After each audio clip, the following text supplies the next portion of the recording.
Seventh standard മാത്സിലെ രണ്ടാമത്തെ ചാപ്റ്ററായ fractions എന്ന ചാപ്റ്ററിലെ page number 29 3 questions ആണ് എക്സ്പ്ലെയിൻ ചെയ്യുന്നത്.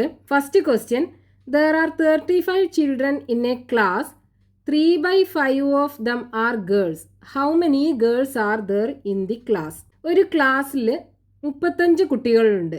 അതിൽ 3/5 ഗേൾസ് ആണ്. എങ്കിൽ ഗേൾസിന്റെ എണ്ണം കണ്ടുപിടിക്കാനാണ് പറഞ്ഞിട്ടുള്ളത്. അപ്പോൾ ഇവിടെ നമ്പർ ഓഫ് ടോട്ടൽ ചിൽഡ്രൻ എത്രയാണ്? Number of total children, total കുട്ടികളുടെ എണ്ണം 35 അല്ലേ തന്നിട്ടുള്ളത്. അതിൽ ഗേൾസ് 3/5 ആണെന്ന് തന്നിട്ടുണ്ട്. അപ്പം നമ്പർ ഓഫ് ഗേൾസ് കാണാലോ നമുക്ക്.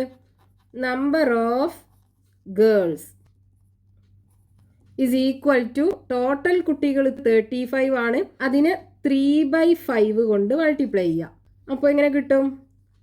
35 ഇൻറ്റു 3 ഡിവൈഡഡ് ബൈ 5. അതായത് 35/5 ഇൻറ്റു 3 എന്ന് എഴുതാലോ. 35-ൽ 5 എത്ര പ്രാവശ്യമാണ്? 7 പ്രാവശ്യമാണ്. 7 ഇൻറ്റു 5 ആണ് 35. അപ്പോൾ 7 ഇൻറ്റു 3 വരും ഈക്വൽ ടു 21. അപ്പോൾ 21 ഗേൾസ് ഉണ്ടാവും. ഇതാണ് നമ്പർ ഓഫ് ഗേൾസ് ഉണ്ടാവുക. നെക്സ്റ്റ് രണ്ടാമത്തെ question, 10 kilograms of rice is filled equally in 8 bags. If the rice in 3 such bags are taken together, how many kilograms would that be?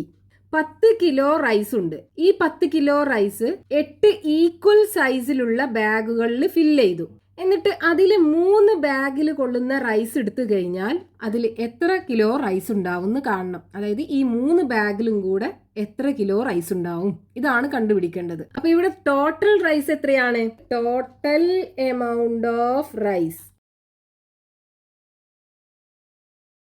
Is equal to 10 kilo അല്ലേ. അപ്പൊ 10 kilogram. ഇനി ക്വസ്റ്റ്യനകത്ത് എന്താ പറഞ്ഞിട്ടുള്ളത്? ഇതിനെ 8 equal സൈസിലുള്ള ബാഗുകളിലായിട്ട് fill ചെയ്യുന്നുണ്ട്. അപ്പോൾ ഓരോ ബാഗിലും എത്ര ഉണ്ടാവും? 1/8 ഉണ്ടാവും അല്ലേ. 1/8 ഓഫ് 10 ഉണ്ടാവും. പിന്നെ നമ്മളോട് എന്താ പറഞ്ഞിട്ടുള്ളത്? ഈ 8 ബാഗിൽ നിന്ന് 3 ബാഗ് എടുത്തു കഴിഞ്ഞാൽ ആ 3 ബാഗിലും കൂടെ എത്ര കിലോ റൈസ് ഉണ്ടാവും അല്ലേ. അപ്പോൾ ഇതിനെന്ത് ചെയ്യുക? 3 കൊണ്ട് മൾട്ടിപ്ലൈ ചെയ്യുക. അപ്പോൾ നമുക്ക് എന്ത് ചെയ്താൽ മതി? ഈ 10നെ 3/8 കൊണ്ട് മൾട്ടിപ്ലൈ ചെയ്താൽ മതി. അപ്പോൾ എങ്ങനെ എഴുതാം? Amount of rice in 3 bags is equal to 10 into 3/8 is equal to 10 into 3/8 is equal to 10 into 3 30 അല്ലേ. 30 divided by 8. ഇത് രണ്ടിനെ നമുക്ക് 2നെ മൾട്ടിപ്ലൈ ആക്കി എഴുതാലോ. 30നെ എങ്ങനെ എഴുതാം? 2 into 15 എന്ന് എഴുതിക്കൂടെ. 2 into 15 30 അല്ലേ. അതേപോലെ 8നെ എങ്ങനെ എഴുതാം? 2 into 4 എന്ന് എഴുതാലോ. 2 into 4 എന്ന് പറഞ്ഞാലും 8 ആണ്. അപ്പോൾ 2ഉം 2ഉം ക്യാൻസൽ ചെയ്യാം. ന്യൂമറേറ്ററിലും ഡിനോമിനേറ്ററിലും 2 ഉണ്ട്. ബാക്കി എന്ത് വരും? 15 divided by 4 വരും. ഇനി ഈ 15 ആണ് ഗ്രേറ്റർ. അതായത് ന്യൂമറേറ്റർ ഡിനോമിനേറ്ററിനേക്കാളും ഗ്രേറ്റർ ആണ്. അതായത് ഇതൊരു ഇംപ്രോപ്പർ ഫ്രാക്ഷൻ ആണ്. അപ്പോൾ ഇതിനെ നമുക്ക് മിക്സ്ഡ് ഫ്രാക്ഷൻ ആക്കി എഴുതാൻ പറ്റും. എന്താ ചെയ്യേണ്ടത്? 15ന്റെ തൊട്ട് ബാക്കിലുള്ള 4ന്റെ മൾട്ടിപ്ലൈ ചെയ്താൽ നോക്കുക. 12 അല്ലേ. 3 into 4 12 അല്ലേ. അപ്പോൾ 12 പ്ലസ്, ഇനി 12 കഴിഞ്ഞിട്ട് 15ൽ എത്തണമെന്നുണ്ടെങ്കിൽ 3യും കൂടെ ആഡ് ചെയ്യണ്ടേ. അപ്പോൾ +3 divided by 4 is equal to എന്ത് വരും? ഇതിനെ രണ്ടിനെയും സെപ്പറേറ്റ് ആക്കി എഴുതുകയാണെന്നുണ്ടെങ്കിൽ 12/4 വരും, 3/4 വരും. 12 divided by 4 എന്ന് പറഞ്ഞാൽ 3 ആണ് വരിക, പ്ലസ് 3/4. ഇതിനെങ്ങനെ എഴുതാം? 3/4 എന്ന് എഴുതാലോ. ഇതാണ് ഇത്രയും കിലോഗ്രാം റൈസ് ആണ് 3 ബാഗിലും കൂടെ നമുക്ക് കിട്ടുക. നെക്സ്റ്റ് മൂന്നാമത്തെ question, the area of the rectangle in the figure is 27 square centimetres. It is divided into 9 equal parts. ഈ റെക്ടാങ്കിളിൻ്റെ ഏരിയ 27 സെൻറ്റിമീറ്റർ സ്ക്വയർ ആണ്. അതിനെ 9 ഈക്വൽ പാർട്ടുകളാക്കിയിട്ട് ഡിവൈഡ് ചെയ്തു. What is the area of the darker part in square centimetres?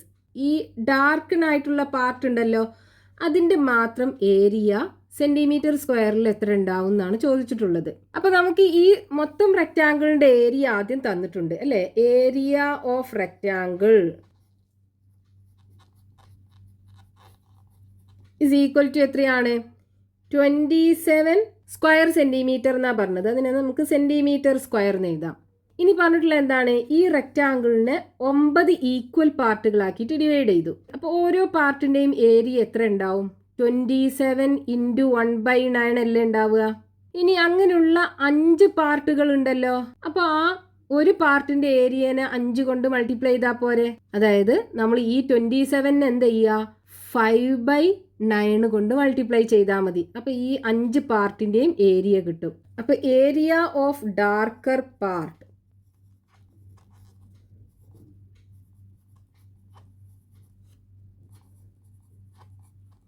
Is equal to എന്ത് വരും?